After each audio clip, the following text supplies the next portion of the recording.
Hey everyone welcome back to PSC strikers. നമ്മൾ ഇന്ന് discuss ചെയ്യാൻ വേണ്ടി പോകുന്ന ടോപ്പിക് എന്താണെന്ന് വെച്ചാൽ എല്ലാ PSC എക്സാമുകൾക്കും ഇമ്പോർട്ടൻ്റ് ആയിട്ടുള്ളൊരു ടോപ്പിക്കാണല്ലേ ഹിസ്റ്ററി എന്ന് പറയുന്നത്. അതിൽ തന്നെ കേരള ഹിസ്റ്ററിയാണ് നമ്മൾ ഇന്ന് പഠിക്കാനായിട്ട് പോകുന്നത്. ഹിസ്റ്ററി നമുക്കറിയാം വളരെ വലിയൊരു ടോപ്പിക്കാണ്. ബട്ട് സെലക്റ്റീവായിട്ട് പഠിക്കുകയാണെന്നുണ്ടെങ്കിൽ നമുക്ക് കുറച്ചും കൂടെ നല്ല രീതിയിൽ സ്കോർ ചെയ്യാൻ പറ്റും. അപ്പം ഹിസ്റ്ററി പഠിക്കുമ്പോൾ എനിക്കറിയാം ഹിസ്റ്ററി കുറച്ചും കൂടെ ഒരു ബോറിങ് സൈഡാണല്ലേ. എല്ലാവർക്കും എന്നല്ല, ബട്ട് മെജോറിറ്റി ആൾക്കാർക്കും ഹിസ്റ്ററി പഠിക്കുക എന്നുള്ളത് കുറച്ചൊരു ബോറിംഗ് ആയിട്ടുള്ള പരിപാടിയാണ്, എനിക്കടക്കം. സോ അപ്പോൾ നമ്മൾ ഹിസ്റ്ററി പഠിക്കുമ്പം കുറച്ചും കൂടെ ഒരു കഥ കേൾക്കും പോലെ, അല്ലെങ്കിൽ ഒരു കഥ പറയും പോലെ. ഹിസ്റ്ററി എന്ന് പറയുന്നത് ചരിത്രമാണല്ലേ, നടന്ന് കഴിഞ്ഞിട്ടുള്ളൊരു കാര്യമാണ്. സോ നമ്മളത് പഠിക്കുമ്പോൾ കുറച്ചും കൂടെ ഒരു ക്രിയേറ്റീവായിട്ട് കുറച്ച് പിക്ചേഴ്സൊക്കെ വെച്ചിട്ട് നമുക്ക് അറിയാം. ഇപ്പം നമുക്ക് ഒത്തിരി ഫെസിലിറ്റീസ് ഉണ്ട്. സോ നമ്മൾ പഠിക്കുമ്പോൾ കുറച്ചും കൂടി ഒരു വിഷ്വലൈസ് ചെയ്ത് പഠിക്കുകയാണെന്നുണ്ടെങ്കിൽ ഫോട്ടോസൊക്കെ കളക്ട് ചെയ്ത്, അല്ലെങ്കിൽ അതിന് റിലേറ്റഡ് ആയിട്ടുള്ള കാര്യങ്ങളൊക്കെ കണക്ട് ചെയ്ത് പഠിക്കുകയാണെന്നുണ്ടെങ്കിൽ നമുക്ക് കുറച്ചും കൂടെ പഠിക്കാനും അത് ബ്രെയിനിലോട്ട് കൊടുക്കാനും ഒക്കെ ഈസി ആയിരിക്കും. അതേപോലെ കുറച്ചും കൂടെ ഇൻട്രസ്റ്റിങ്ങും ആയിരിക്കും. അപ്പം നമുക്ക് അതേപോലെ ഒട്ടും ബോറടിപ്പിക്കാതെ ഒരു കഥ പറയും പോലെ, കഥ കേൾക്കും പോലെ നമുക്ക് പഠിക്കാം. ഓക്കെ, സോ നമുക്ക് നമ്മുടെ ഫസ്റ്റ് ടോപ്പിക്കിലോട്ട് പോവാം. യൂറോപ്യന്മാരുടെ വരവ്. ഇതാണ് നമ്മുടെ ഫസ്റ്റ് ടോപ്പിക്. അപ്പം നിങ്ങൾക്ക് എല്ലാവർക്കും അറിയാം, ഇന്ത്യയിലേക്ക് അല്ലെങ്കിൽ കേരളത്തിലേക്ക് ആദ്യമായി വന്ന യൂറോപ്യൻ ശക്തിയാണ് പോർച്ചുഗീസുകാർ അല്ലേ. ബട്ട് ചിലർക്കെങ്കിലും ഉള്ളൊരു കൺഫ്യൂഷനാണ് ഇന്ത്യയിലേക്ക് വന്നിട്ടുള്ള ആദ്യ വിദേശ ശക്തി പോർച്ചുഗീസുകാരാണ് എന്നത്. എന്നാൽ അങ്ങനെയല്ല, ആദ്യമായി വന്ന വിദേശികൾ അറബികളാണ്. ആദ്യമായി വന്ന യൂറോപ്യൻ ശക്തിയാണ് പോർച്ചുഗീസുകാർ. ഓക്കെ, അത് കുറച്ച് പേർക്കെങ്കിലും ഒരു കൺഫ്യൂഷൻ കാണും. സോ അതിനാണ് ഒന്ന് ക്ലിയർ ചെയ്ത് പറഞ്ഞത്. ആദ്യമായി വന്ന വിദേശികൾ അറബികളാണ്, ആദ്യമായി വന്ന യൂറോപ്യൻ ശക്തികളാണ് പോർച്ചുഗീസുകാർ. ഓക്കെ, ഇനി എന്തുകൊണ്ടാണ് വിദേശികൾ ഇന്ത്യയോട് അല്ലെങ്കിൽ കേരളത്തോട് ഇത്ര അട്രാക്ഷൻ വന്നത്? നിങ്ങൾ തന്നെ ആലോചിച്ച് നോക്കുക. അവർ ഇത്രയും ക്യാഷൊക്കെ ചിലവാക്കി നമ്മുടെ അടുത്തേക്ക്, അതായത് ഇന്ത്യയിലോട്ട് അല്ലെങ്കിൽ കേരളത്തിലോട്ട് വരണമെങ്കിൽ അതിന് എന്തെങ്കിലും റീസൺ കാണില്ലേ? അപ്പോൾ മുൻപ് നമുക്ക് കരമാർഗം തന്നെ ഏഷ്യയിലേക്ക് അല്ലെങ്കിൽ ഇന്ത്യയിലോട്ട് വരാൻ പറ്റുമായിരുന്നു. അതിനുള്ള വഴിയുണ്ടായിരുന്നു, അറിയാലോ. ബട്ട് അതിൻ്റെ ഇടയ്ക്കാണ് തുർക്കികൾ കോൺസ്റ്റാന്റിനോപ്പിൾ കീഴടക്കിയത്. ഇത് ഏഷ്യൻ്റെ യൂറോപ്പിൻ്റെ ഇൻബിറ്റ്വീനുള്ളൊരു സ്ഥലമാണ് അല്ലേ. അപ്പോൾ അങ്ങനെ ഒരു ഇഷ്യൂ ഉണ്ടായത് കൊണ്ട് അതിലെയുള്ള കരമാർഗം തടസ്സപ്പെടാൻ കാരണമായി. അതായത് ശരിക്കും ഏഷ്യയിലോട്ട് വരണമെങ്കിൽ ഈ പോർച്ചുഗീസുകാർക്കും യൂറോപ്യന്മാർക്ക് ഏഷ്യയിലോട്ട് വരണമെന്നുണ്ടെങ്കിൽ കരമാർഗം വരാവുന്നതേ ഉണ്ടായിരുന്നുള്ളൂ. അതിനിടയ്ക്കാണ് ഈ തുർക്കികൾ കോൺസ്റ്റാന്റിനോപ്പിൾ കീഴടക്കിയതും അതിലെയുള്ള ആ റൂട്ട് അങ്ങോട്ട് ക്ലോസ് ചെയ്ത് ഒഴിവാക്കിയതും. അപ്പോൾ അവരെന്ത് ചെയ്തു? അവർക്ക് എങ്ങനെയെങ്കിലും ഇന്ത്യയിൽ എത്തണം. സോ അങ്ങനെയാണ് ഇനി എന്ത് ചെയ്യും എന്നുള്ളൊരു തോട്ടിലാണ് കടൽ മാർഗം സീ റൂട്ടിൽ പോകാമെന്നുള്ളൊരു തോട്ട് വന്നത്.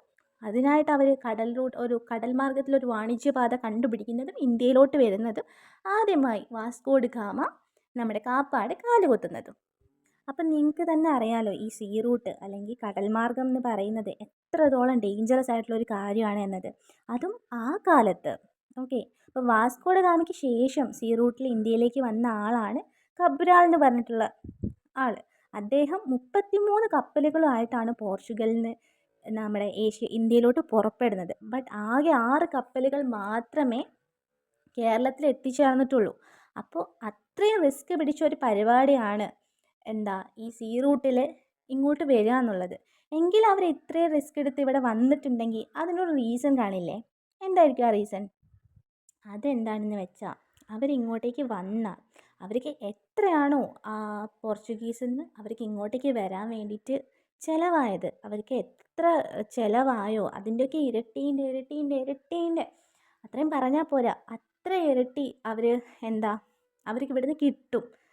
അതായത് SCERTൻ്റെ ടെക്സ്റ്റ് ബുക്കിൽ കറക്റ്റായിട്ട് പറയുന്നുണ്ട്, 60 ഇരട്ടിയോളം ലാഭമാണ് ഇവിടെ നിന്നും കൊണ്ടുപോയ സാധനങ്ങൾ വഴി വിറ്റയച്ചിട്ട് അവർക്ക് കിട്ടിയത്. അത്രയും പ്രഷ്യസ് ആയിട്ടുള്ള സാധനങ്ങളുണ്ട് ഇന്ത്യയിൽ. സുഗന്ധവ്യഞ്ജനങ്ങളായിട്ട് കുരുമുളക്, ഏലം, മഞ്ഞൾ, ക്ലോവ്, നട്ട്മഗ്, അങ്ങനെ അവർക്ക് അവിടെ ഭയങ്കര വിലപിടിപ്പുള്ളതും ഭയങ്കര റെയർ ആയിട്ടുള്ളതായിട്ടുള്ള ഒത്തിരി ഐറ്റംസ് ഉണ്ട് ഇവിടെ. അപ്പോൾ ഇതെല്ലാം കൊണ്ടുപോകാനായിട്ടാണ് കച്ചവടത്തിനായിട്ടാണ് പോർച്ചുഗീസുകാർ ആദ്യമായിട്ട് ഇങ്ങോട്ടേക്ക് വരുന്നത് തന്നെ. സോ ഇവിടെ വന്ന് ഈ ഐറ്റംസ് എല്ലാം കയറ്റുമതി ചെയ്ത് അവിടെ കൊണ്ടുപോയിട്ട് അത് സെല്ല് ചെയ്ത അവർക്ക് ഇങ്ങോട്ട് വരാൻ ചിലവായതിൻ്റെയൊക്കെ എത്രയോ ഇരട്ടി കിട്ടും. അതാണ് അവർ ഇത്രയും റിസ്ക് എടുത്ത് ഇന്ത്യയിലോട്ട് വരാനുള്ള വാണിജ്യത്തിനായിട്ട് വരാനുള്ള കാരണം. വാണിജ്യത്തിനാണ് വന്നതെങ്കിലും പിന്നീട് അത് ഇന്ത്യ അടിച്ചമർത്തി ഇന്ത്യയുടെ അധികാരമൊക്കെ കൈപ്പറ്റി ആ ഒരു ഇതിലോട്ട് പോയെങ്കിലും അവരുടെ ബേസിക്കലി അവർ വരാനുള്ള കാരണം ഇതാണ്. ഇനി എന്നാണ് അവർ അവിടെ നിന്ന് ഇങ്ങോട്ടേക്ക് പുറപ്പെട്ടത്, പോർച്ചുഗീസുകാർ ഇന്ത്യയിലോട്ട്? അറിയാമോ? 1498 മെയ് 8-നാണ് അവർ, അതായത് 15-ാം നൂറ്റാണ്ട്, പോർച്ചുഗീസിൽ നിന്നും ഇങ്ങോട്ടേക്ക് പുറപ്പെട്ടത്. എന്നിട്ട് മെയ് 20-നാണ് വാസ്കോഡ് ഗാമ കാപ്പാട് കടപ്പുറത്ത് ആദ്യമായി കാലുകുത്തുന്നത്. ഡേറ്റ് ഇമ്പോർട്ടൻ്റ് ആണ്, ഓർക്കണേ. 1498 മെയ് 8-ന് അവിടെ നിന്നും പുറപ്പെട്ടു. മെയ് 20-ന് കേരളത്തിൽ കാപ്പാട് വാസ്കോഡ് ഗാമ എത്തി. ഇതിന് ശേഷമാണ്, അതായത് പോർച്ചുഗീസുകാർ വന്നതിനൊക്കെ ശേഷമാണ് പിന്നീട് ഡച്ചുകാരും ബ്രിട്ടീഷുകാരും ഫ്രഞ്ചുകാരും ഒക്കെ ഏഷ്യയിലോട്ട്, ഇന്ത്യയിലോട്ട് വന്നത്. പിന്നെയും കുറച്ച് പേരും കൂടെയൊക്കെ വന്നു, ഡെൻമാർക്കുകാർ ഒക്കെ വന്നു. ബട്ട് മെയിനായിട്ട് ഈ 4 പേരാണ് നമുക്ക് പഠിക്കാനുള്ള മെയിൻ 4 ആൾക്കാർ. ആരൊക്കെ? പോർച്ചുഗീസുകാർ, ഡച്ചുകാർ, ബ്രിട്ടീഷുകാർ, ഫ്രഞ്ചുകാർ.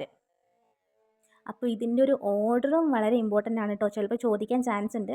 അതായത് ആദ്യമായിട്ട് വന്ന വിദേശ ശക്തികൾ ആരാണ്, പിന്നീട് ആര് വന്നു എന്നുള്ളൊരു ക്വസ്റ്റ്യൻ ചോദിക്കാം. അപ്പോൾ ഇത് പഠിക്കാനായിട്ട് ഒരു കോഡുണ്ട്. PSC ഒക്കെ പഠിക്കുന്നവർ മിക്കവാറും കേട്ടിട്ടുണ്ടാവും.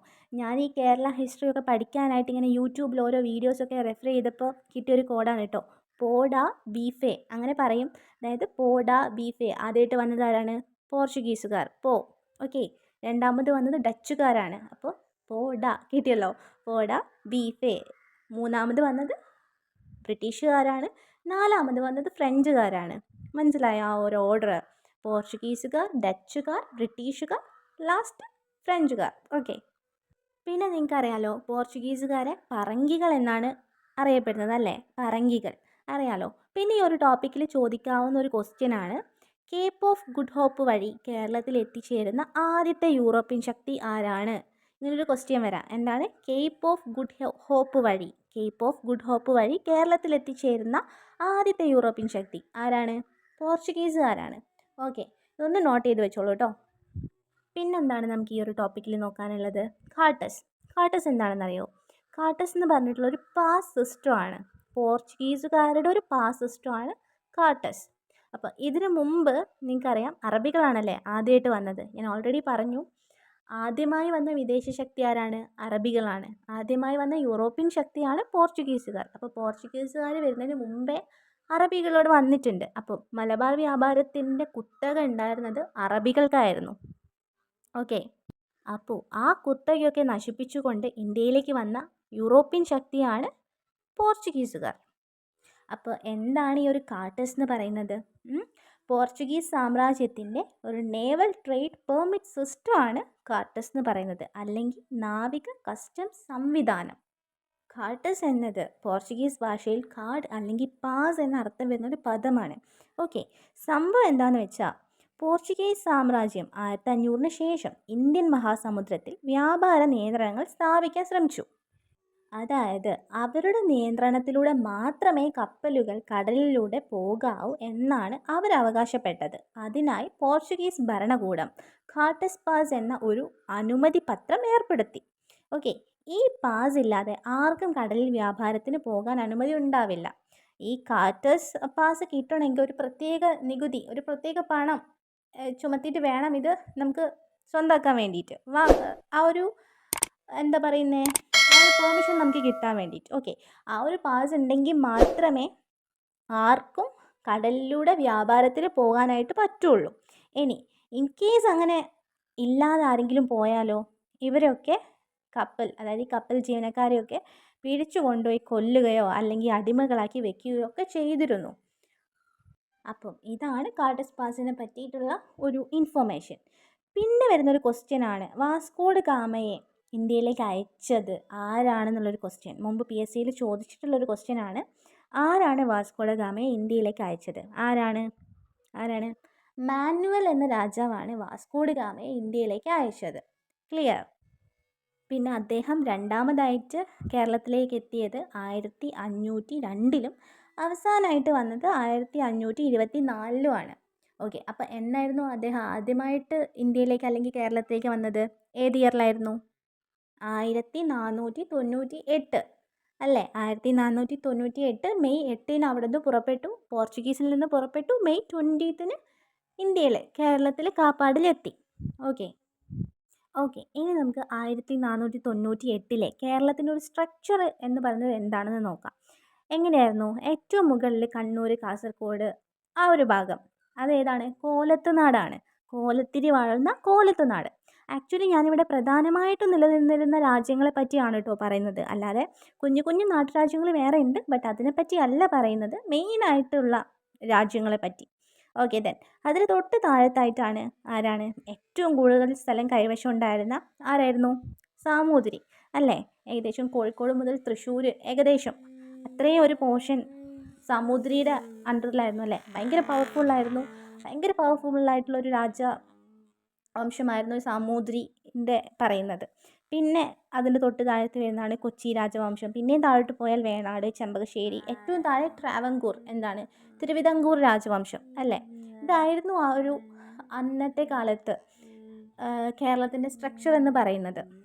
അപ്പോൾ നേരത്തെ പറഞ്ഞതുപോലെ സാമൂതിരി ഏറ്റവും പവർഫുള്ളായിട്ടുള്ളതും ഏറ്റവും കൂടുതൽ ഏരിയ കയ്യിലുള്ളതുമായിട്ടുള്ളൊരു രാജാവായിരുന്നു. ബട്ട് സാമൂതിരിയായിട്ട് നല്ലൊരു റിലേഷൻഷിപ്പ് ഉണ്ടാക്കിയെടുക്കാനായിട്ട് വാസ്കോഡ ഗാമയ്ക്ക് കഴിഞ്ഞില്ല. എങ്കിലും വാസ്കോഡ ഗാമയ്ക്ക് സാമൂതിരിയായിട്ടുള്ളൊരു റിലേഷൻഷിപ്പ് മെയിൻറ്റെയിൻ ചെയ്യാനോ ഉണ്ടാക്കിയെടുക്കാനോ പറ്റിയില്ലെങ്കിലും അയൽ രാജ്യങ്ങളുമായിട്ട് വാസ്കോഡ ഗാമ നല്ലൊരു റിലേഷൻഷിപ്പ് തന്നെ ഉണ്ടാക്കിയെടുത്തു. അവിടെ നിന്നൊക്കെ വാണിജ്യ ആവശ്യത്തിനുള്ള കാര്യങ്ങളും ഒക്കെ ചെയ്യുകയും ചെയ്തു. ബട്ട് നമ്മുടെ കോഴിക്കോട് ഭരിച്ചിരുന്ന സാമൂതിരി രാജാവ് വാസ്കോഡ ഗാമയ്ക്ക് കച്ചവട സൗകര്യങ്ങളൊന്നും തന്നെ നൽകിയതില്ല. അതുകൊണ്ട് വാസ്കോഡ ഗാമ എന്ത് ചെയ്തു? നേരെ കണ്ണൂരിലേക്ക് പോയി അവിടെ നിന്ന് ആവശ്യ സാധനങ്ങളും ശേഖരിച്ച് തിരിച്ച് പോർച്ചുഗീസിലോട്ട് പോവുകയാണ് ഉണ്ടായത്. ഓക്കെ. അപ്പം വേറൊരു കാര്യം കൂടെ നമ്മൾ ഈ ഒരു കാര്യത്തിന് റിലേറ്റ് ചെയ്തിട്ട് വേറൊരു കാര്യം കൂടെ പറയാമെന്നുണ്ടെങ്കിൽ, പോർച്ചുഗീസുകാർ വരുമ്പോഴും കോഴിക്കോടും കൊച്ചിയും തമ്മിലൊക്കെ പ്രശ്നങ്ങൾ ഉണ്ടെങ്കിലും അവർ വന്നതിന് ശേഷം ഇത് കുറച്ചും കൂടെ കൂടി. കാരണം എന്താണ്? കൊച്ചിക്കാർ ഈ പോർച്ചുഗീസുകാർക്ക് ഈ വാണിജ്യകാര്യത്തിനൊക്കെ ഹെൽപ്പൊന്നും ചെയ്യുന്നത് ഓൾറെഡി പറഞ്ഞു. സാമൂതിരി ഹെൽപ്പൊന്നും ചെയ്തില്ല, സാമൂതിരിക്ക് ഇതിനോട് താല്പര്യം ഉണ്ടായിരുന്നില്ല എന്ന് പറഞ്ഞു. അപ്പോൾ ഈ കൊച്ചിക്കാരിങ്ങനെ ചെയ്തത് ഓൾറെഡി ഇവർ തമ്മിൽ പ്രശ്നമാണ്. അപ്പം സമുദ്രിക്ക് ഇഷ്ടമില്ലാത്തൊരു കാര്യം കൂടി ചെയ്തപ്പോൾ ഇവർ തമ്മിലുള്ള അഭിപ്രായ വ്യത്യാസങ്ങൾ പിന്നും കൂടുകയും പ്രശ്നം വഷളാവുകയും അങ്ങനെ അതൊരു യുദ്ധത്തിലേക്ക് അവസാനിക്കുകയാണ് ഉണ്ടായത്. പ്രശ്നം കൂടിക്കൂടി യുദ്ധത്തിലോട്ട് അവസാനിക്കുകയാണ് ഉണ്ടായത്. അപ്പം അതൊന്ന് നോട്ട് ചെയ്യുക. 1503 കൊച്ചി കോഴിക്കോട് യുദ്ധം നടന്നത്. ഓക്കെ. 1503 എന്നാണ് 1503 കൊച്ചി കോഴിക്കോട് യുദ്ധം നടന്നത്. ഓക്കെ. ദെൻ അതൊക്കെ കഴിഞ്ഞ് 1505 ഒരു രാജപ്രതിനിധി എന്നൊരു പോസ്റ്റ്, നമ്മൾ ബ്രിട്ടീഷുകാരെ വൈസ്രോയി എന്നൊക്കെ പറയില്ലേ, അതുപോലൊരു രാജപ്രതിനിധി എന്ന പോസ്റ്റ് കൊണ്ടുവരുന്നത് 1505 വാസ്കോഡ് ഗാമ വരുമ്പോൾ കച്ചവടം എന്നൊരു ഇത് മാത്രമായതിനാൽ വാസ്കോഡ് ഗാമയ്ക്ക് അങ്ങനെ ഒരു പോസ്റ്റ് ഒന്നും ഇല്ലായിരുന്നു. പിന്നീട് ആദ്യമായിട്ട് രാജപ്രതിനിധി ആയിട്ട് അപ്പോയിൻറ്റ് ചെയ്യുന്ന പോർച്ചുഗീസുകാരനാണ് അൽമേദ. വാസ്കോഡ ഗാമയ്ക്ക് ശേഷം വന്ന പോർച്ചുഗീസുകാരനാണ് അൽമേദ എന്ന് പറയുന്നത്. അദ്ദേഹമാണ് ആദ്യമായിട്ട് ഒരു രാജപ്രതിനിധി എന്ന പോസ്റ്റിലേക്ക് വന്നത്. 1505 കേട്ടോ. നമുക്കറിയാം വാസ്കോഡ ഗാമയ്ക്ക് ശേഷം അൽമേദ, അൽബുക്കർക്ക് തുടങ്ങിയ പോർച്ചുഗീസുകാരും കൂടെ വാണിജ്യ ആവശ്യത്തിനായിട്ട് ഇവിടെ എത്തിയിട്ടുണ്ട്. അപ്പം അതിനുശേഷം ഗാമയ്ക്ക് ശേഷം അടുത്തതായിട്ട് വന്ന ആളാണ് അൽമേദ. അദ്ദേഹമാണ് ആദ്യത്തെ രാജപ്രതിനിധി ആവുന്നത് 1505. അപ്പം നമ്മൾ അൽമേഡയുടെ കാലത്തെ അൽമേഡയെ പറ്റി പറയാന്നുണ്ടെങ്കിൽ അതിൽ ഇമ്പോർട്ടൻ്റ് ആയിട്ടുള്ള ടോപ്പിക്കാണ്.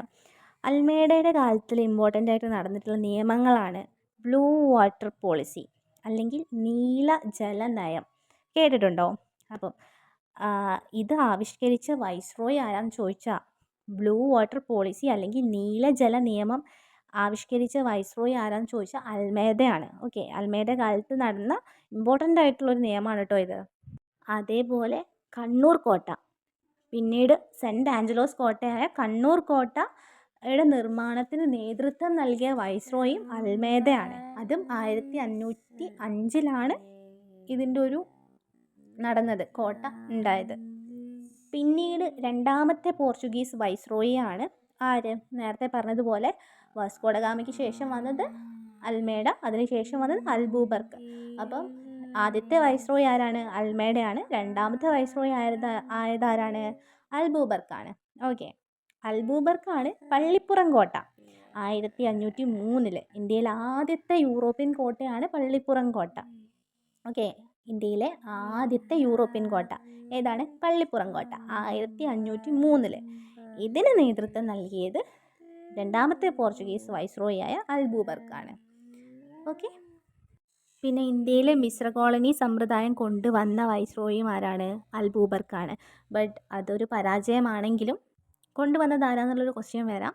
മിശ്ര കോളനി സമ്പ്രദായം കൊണ്ടുവന്നത് അൽബൂബർക്ക് വൈസ്രോയിയാണ്. ഓക്കെ, പിന്നീട് 1524 വാസ്കോഡ ഗാമ അദ്ദേഹം അവസാനമായിട്ട് ഇന്ത്യയിലേക്ക്, കേരളത്തിലോട്ട് വരികയുണ്ടായി. അതായിരുന്നു അദ്ദേഹത്തിൻ്റെ അവസാനത്തെ വരവ്. അദ്ദേഹമായിരുന്നു അന്നത്തെ രാജപ്രതിനിധി. ഓക്കെ, 1524 ഡിസംബർ 24 അദ്ദേഹം ഇവിടെ വെച്ച് തന്നെ മരിക്കുകയും അടക്കം ചെയ്തത് കൊച്ചിയിലെ സെൻറ്റ് ഫ്രാൻസിസ് പള്ളിയിലുമാണ്. ക്ലിയർ? പിന്നെ വേറൊരു കാര്യം പറയുകയാണെന്നുണ്ടെങ്കിൽ പോർച്ചുഗീസുകാരാണ് ഇന്ത്യയിൽ പൈനാപ്പിളും പപ്പായയും പേരക്ക, വറ്റൽമുളക്, കശുവണ്ടി, പുകയില ഇങ്ങനെ പല ഐറ്റംസും കൊണ്ടുവന്നത്. അവരുടെ നാട്ടിലുള്ള പല സാധനങ്ങളും ഇവിടേക്ക് കൊണ്ടുവന്നത് പോർച്ചുഗീസുകാരാണ്. അതുപോലെ അച്ചടി യന്ത്രം പ്രചരിപ്പിച്ചതും ചവിട്ടുനാടകം എന്ന കലാരൂപം വികസിപ്പിച്ചതും ഒക്കെ പോർച്ചുഗീസുകാരാണ്. പിന്നെ നമ്മൾ പോർച്ചുഗീസ് ചരിത്രം നോക്കുമ്പോൾ ഒരിക്കലും മറക്കാൻ പാടില്ലാത്തൊരു ടോപ്പിക്കാണല്ലേ കുഞ്ഞാലി മരക്കാറ്. ആരാണ് കുഞ്ഞാലി മരക്കാറ്? എല്ലാവർക്കും അറിയാം, സാമൂതിരിയുടെ നാവികപ്പടയുടെ തലവന്മാരായിരുന്നു കുഞ്ഞാലി മരക്കാർ എന്ന് പറയുന്നത്, അല്ലെങ്കിൽ കുഞ്ഞാലി മരക്കാർമാർ എന്ന് പറയുന്നത് അല്ലേ. മലബാർ തീരം കേന്ദ്രീകരിച്ച് പോർച്ചുഗീസുകാർക്കെതിരെ നടന്ന ചെറുത്തുനിൽപ്പുകൾക്ക് നേതൃത്വം കൊടുത്തവരാണ് കുഞ്ഞാലി മരക്കാർമാർ. അപ്പം ഫേമസ് ആയിട്ട് 4 കുഞ്ഞാലി മരക്കാർമാരാണുള്ളത്. ആരൊക്കെയാണ് ഈ 4 കുഞ്ഞാലി മരക്കാർമാർ? എന്താണ് അവരുടെ പേര്? ഒന്നാമത്തെ ആളുടെ പേര് കുട്ടി അഹമ്മദ് അലി എന്നാണ്. രണ്ടാമത്തെ ആളുടെ പേര് കുട്ടി പോക്കർ അലി. മൂന്നാമത്തത് പട്ടുമരക്കാർ. നാലാമത്തത് മുഹമ്മദ് അലി മരക്കാർ. നമുക്കറിയാം, നാലാമത്തെ കുഞ്ഞാലി മരക്കാർ മരിക്കുന്നത് ചതിയിലൂടെയാണല്ലേ. സാമൂതിരിയുടെ ചതിയിലൂടെയാണ് ഈ നാലാമത്തെ മുഹമ്മദ് അലി മരക്കാർ എന്ന് പറഞ്ഞ കുഞ്ഞാലി മരക്കാർ മരിക്കുന്നത്. കോട്ടയ്ക്കലാണ് കേട്ടോ കുഞ്ഞാലി മരക്കാർമാരുടെ ആസ്ഥാനം എന്ന് പറയുന്നത്. ഓക്കെ, 1531 കുഞ്ഞാലി മരക്കാർമാരുടെ ആക്രമണം നേരിടാൻ പോർച്ചുഗീസുകാർ നിർമ്മിച്ച കോട്ടയാണ് കോഴിക്കോടുള്ള ചാലിയം കോട്ട. ഏതാണ്? ചാലിയം കോട്ട 1531 നിർമ്മിച്ചത്. എന്തിന്? കുഞ്ഞാലി മരക്കാർമാരുടെ ആക്രമണം നേരിടാൻ വേണ്ടിയിട്ട് പോർച്ചുഗീസുകാർ നിർമ്മിച്ചത്. അപ്പോൾ അവിടെ ഒരു ഇമ്പോർട്ടൻറ്റ് ക്വസ്റ്റ്യൻ ആണ്, ഏത് കോട്ടയാണ് ഇങ്ങനെ അറിയപ്പെടുന്നതെന്ന് ചോദിക്കും. സാമൂതിരിയുടെ കണ്ടത്തിലേക്ക് നീട്ടിയ പീരങ്കി, ഇതാണ് ചാലിയം കോട്ട അറിയപ്പെടുന്നത്. സാമൂതിരിയുടെ കണ്ടത്തിലേക്ക് നീട്ടിയ പീരങ്കി. അപ്പോൾ ഈ നാലാമത്തെ കുഞ്ഞാലി മരക്കാരെ ചതിയിലൂടെ, സാമൂതിരിയുടെ ചതിയിലൂടെ കൊലപ്പെടുത്തിയാണെന്ന് പറഞ്ഞു. സാമൂതിരിയുടെ നാവികപ്പടയുടെ പടത്തലവന്മാരാണ് ഈ കുഞ്ഞാലി മരക്കാരെന്നും പറഞ്ഞു. അപ്പം എന്തിനായിരിക്കും കൊലപ്പെടുത്തിയിട്ടുണ്ടാവുക? നിങ്ങൾക്ക് എല്ലാവർക്കും അറിയുന്ന സ്റ്റോറി ആയിരിക്കും, എങ്കിലും അറിയാത്തവർക്ക് വേണ്ടിയിട്ട് ഒന്ന് എക്സ്പ്ലെയിൻ ചെയ്യാം. ഈ കുഞ്ഞാലി മരക്കാർമാർ സാമൂതിരികൾക്ക് വേണ്ടിയിട്ട് നിരന്തരം പോരാടുകയും പോർച്ചുഗീസുകാർക്കെതിരെ നിരന്തരം പോരാടുകയും ഓൾമോസ്റ്റ് എല്ലാത്തിലും വിജയിച്ച് തിരിച്ചു വരികയാണ് ചെയ്യാറ്. അങ്ങനെ കുഞ്ഞാലി മരക്കാർമാർ മുസ്ലിങ്ങളുടെ രാജാവ്, ഇന്ത്യൻ സമുദ്രങ്ങളുടെ അതിനായകൻ എന്നീ പദവിയൊക്കെ കുഞ്ഞാലി മരക്കാരന് കിട്ടാൻ തുടങ്ങി. അപ്പോൾ എന്തു പറ്റി വെച്ചാൽ നമ്മുടെ സാമൂതിരി രാജാവിന് ഈഗോ അടിക്കാൻ തുടങ്ങി. ഇവൻ തന്നേക്കാൾ വലിയ സംഭവമാണല്ലോ, ഈഗോ വന്നു. കാര്യം കുഞ്ഞാലി മരക്കാർക്ക് അത്രയും പേരായി നാട്ടിൽ, പോകുന്ന എല്ലാ യുദ്ധത്തിനും ജയിക്കുന്നുണ്ട്. പോർച്ചുഗീസുകാരെ തല്ലി തോൽപ്പിക്കുക എന്ന് പറഞ്ഞാൽ, അല്ലെങ്കിൽ യുദ്ധം ചെയ്ത് തോൽപ്പിക്കുക പറഞ്ഞാൽ ചെറിയ കാര്യമല്ല. കാര്യം അവർ അത്രയും വലിയ ശക്തിയാണ്. അപ്പം അവരുമായിട്ടുള്ള യുദ്ധത്തിൽ അവരെ തോൽപ്പിച്ച് വിജയിച്ചു വന്നൊരു വ്യക്തി മാത്രമല്ല, അദ്ദേഹത്തിന് പേര് കിട്ടുകയാണ് മുസ്ലിങ്ങളുടെ രാജാവ്, ഇന്ത്യൻ സമുദ്രങ്ങളുടെ അതിനായകൻ എന്നീ പദവിയൊക്കെ കിട്ടുമ്പോൾ സാമൂതിരിക്ക് ഈഗോ അടിക്കുകയാണ്. അപ്പം ഇവൻ തന്നേക്കാ വലിയവനാണോ, അങ്ങനൊരു ഈഗോ അടിക്കുകയാണ് സാമൂതിരിക്ക്. അങ്ങനെ സാമൂതിരി കുഞ്ഞാലി മരക്കാരുടെ കോട്ട ആക്രമിക്കുകയാണ് കേട്ടോ ചെയ്യുന്നത്. അവസാനം കുഞ്ഞാലി നാലാമന് മനസ്സിലായി തൻ്റെ നിലനിൽപ്പ് മോശമായിട്ടാണ് പോയിക്കൊണ്ടിരിക്കുന്നതെന്ന്. അങ്ങനെ ഒരു ഒത്തുതീർപ്പിൽ എത്താന്നുള്ള രീതിയിൽ എത്തുകയാണ് ഇവർ. അങ്ങനെ സാമൂതിരി മാപ്പ് നൽകാം എന്നൊക്കെ പറഞ്ഞ് അവരൊരു അണ്ടർസ്റ്റാൻഡിങ്ങിലെത്തി. ബട്ട് അങ്ങനെ കുഞ്ഞാലി മരക്കാർ സാമൂതിരിയുടെ അടുത്തോട്ട് പോവുകയാണ്. ബട്ട് എന്തു പറ്റി? കുഞ്ഞാലി മരക്കാർ അവിടെ എത്തിയപ്പം സാമൂതിരി തൻ്റെ വാക്ക് പാലിക്കുന്നതിന് പകരം സാമൂതിരി ചതിക്കുകയായിരുന്നു കുഞ്ഞാലി മരയ്ക്കാറെ. സാമൂതിരി തൻ്റെ വാക്ക് പാലിക്കുന്നതിന് പകരം തൻ്റെ മുൻ പടത്തലവൻ നാവികസേനാ തലവനെ പോർച്ചുഗീസുകാരെ ഏൽപ്പിക്കുകയാണ് ചെയ്യുന്നത്. അവർ അദ്ദേഹത്തെ ഗോവയിൽ കൊണ്ടുപോയിട്ട് കൊന്നു, വധിച്ചു. അദ്ദേഹത്തിൻ്റെ ശരീരം കൊത്തി നുറുക്കി കടപ്പുറത്ത് പ്രദർശിപ്പിക്കുകയാണ് ചെയ്തത്. അതേപോലെ അദ്ദേഹത്തിൻ്റെ തല ഉപ്പിലിട്ട് കണ്ണൂർ കൊണ്ടുവന്ന് അവിടുത്തെ സ്ഥലവാസികളായ മുസ്ലിങ്ങൾക്ക് ഒരു താക്കീത് എന്ന വണ്ണം ഒരു കോലിൽ നാട്ടി നിർത്തി എന്നാണ് പറയുന്നത്. പിന്നീട് പോർച്ചുഗീസുകാരുടെ പതനമാണ്. പോകെ പോകെ മെല്ലെ പോർച്ചുഗീസുകാരെ ക്ഷയിച്ച് തുടങ്ങുകയാണ്. കാരണം മറ്റു യൂറോപ്യൻ ശക്തികൾ ഏഷ്യയിലോട്ട്, ഇന്ത്യയിലോട്ട് വരികയുണ്ടായി. അങ്ങനെ അവരുമായിട്ട് മത്സരിക്കാനുള്ള സാമ്പത്തികം പോർച്ചുഗീസുകാർക്ക് ഉണ്ടായിരുന്നില്ല. അത് മാത്രമല്ല, പ്രാദേശികമായ ചില ചെറുത്തുനിൽപ്പുകളും ഉണ്ടായിരുന്നു. അങ്ങനെ പോർച്ചുഗീസുകാർ മെല്ലെ ക്ഷയിച്ച് അവരുടെ പതനത്തിലോട്ട് പോവാണ്. പിന്നീട് വരുന്നൊരു യൂറോപ്യൻ ശക്തിയാണ് ആര്? പോർച്ചുഗീസുകാർക്ക് ശേഷം ആരാ വന്നത്? നമ്മൾ നേരത്തെ ഒരു കോഡ് പറഞ്ഞു, എന്താ? പോഡ ബീഫേ. അപ്പോൾ പോർച്ചുഗീസുകാർ വന്നു, പിന്നെ അത് ഡായാണ്, ഡച്ചുകാരാണ്. പിന്നീട് ഡച്ചുകാർ വരികയാണ്. അവരും കച്ചവട ആവശ്യത്തിനായിട്ടാണ് വരുന്നത്. ഡച്ചുകാർ അല്ലെങ്കിൽ നെതർലൻഡുകാർ. നമ്മൾ പറഞ്ഞു പോർച്ചുഗീസുകാർ അറിയപ്പെട്ടിരുന്നത് പറങ്കികൾ എന്നാണ്. അപ്പം ഇവരറിയപ്പെട്ടിരുന്നത്, ഡച്ചുകാർ അറിയപ്പെട്ടിരുന്നത് അല്ലെങ്കിൽ നെതർലാൻഡുകാർ അറിയപ്പെട്ടിരുന്നത് ലണ്ടക്കാർ എന്നാണ്. എന്താണ്? ലണ്ടക്കാർ. കൊച്ചി, കൊല്ലം ആ ഒരു ഏരിയ ആയിരുന്നു ഇവരുടെ മെയിൻ വാണിജ്യ കേന്ദ്രം. ഓക്കെ. അപ്പം ഡച്ചുകാരെ പറ്റി പറയുമ്പോൾ അവരുടെ ഒരു ഇമ്പോർട്ടൻ്റ് ആയിട്ടുള്ളൊരു സംഭാവനയാണ് ഹോർത്തൂസ് മലബാറിക്കസ് എന്ന പറഞ്ഞ ബുക്ക്. എല്ലാവരും കേട്ടിട്ടുണ്ടാവും. ഡച്ചുകാരെ പറ്റി പറയുമ്പോൾ നമുക്ക് ഒഴിച്ചുകൂടാനാവാത്തൊരു സംഭാവനയായിട്ട് പറയേണ്ട ഒരു കാര്യമാണ്. ഏതാണ്? Hortus Malabaricus. അപ്പോൾ ഈ ബുക്ക് തയ്യാറാക്കാൻ വേണ്ടിയിട്ട് മുൻകൈ എടുത്തത് ഡച്ചുകാരനായ വാൻ റീഡ് എന്ന് പറഞ്ഞ അദ്ദേഹം ഗവർണറാണ്. ഡച്ച് ഗവർണറായിരുന്നു അദ്ദേഹം. എന്താണ്? Van read. ഇദ്ദേഹമാണ് ഈ ബുക്ക് തയ്യാറാക്കാൻ വേണ്ടിയിട്ട് മുൻകൈ എടുത്തത്. അതേപോലെ മലയാളിയായ ഇട്ടി അച്യുതൻ്റെ സഹായത്തോടെയാണ് അദ്ദേഹം ഈ ബുക്ക് തയ്യാറാക്കിയത്. 12 വാല്യങ്ങളാണ് ഈ ബുക്കിനുള്ളത് കേട്ടോ. അതേപോലെ ഇതിൻ്റെ മലയാള ലിപി അച്ചടിക്കാൻ വേണ്ടിയിട്ട് വാൻ റീഡിനെ ഹെൽപ്പ് ചെയ്തത് ഇമ്മാനുവൽ റോയ് എന്ന് പറഞ്ഞിട്ടുള്ളൊരു അദ്ദേഹമാണ്. അതേപോലെ ഹോർത്തൂസ് മലബാറിക്കസിൻ്റെ രചനയിൽ സഹായിച്ച പരിഭാഷകൻ എന്ന് പറയുന്നത് ഇമ്മാനുവൽ കാർബെയ്റോ ആണ് കേട്ടോ. അപ്പം മലയാള ലിപി അച്ചടിക്കാൻ സഹായിച്ചത്, വാൻ റീഡിനെ ഹെൽപ്പ് ചെയ്ത് ഇമ്മാനുവൽ റോയ് ആണ്. ഇതിനെ സഹായിച്ച പരിഭാഷകനാണ് ഇമ്മാനുവൽ കാർബെയ്റോ. ഇതിൻ്റെ ഒറിജിനൽ ലാംഗ്വേജ് ലാറ്റിനാണ്. അത് പിന്നീട് മലയാളത്തിലേക്ക് തർജ്ജമ ചെയ്തത് ഡോക്ടർ KS മണിലാൽ എന്ന് പറഞ്ഞിട്ടുള്ള സാറാണ്.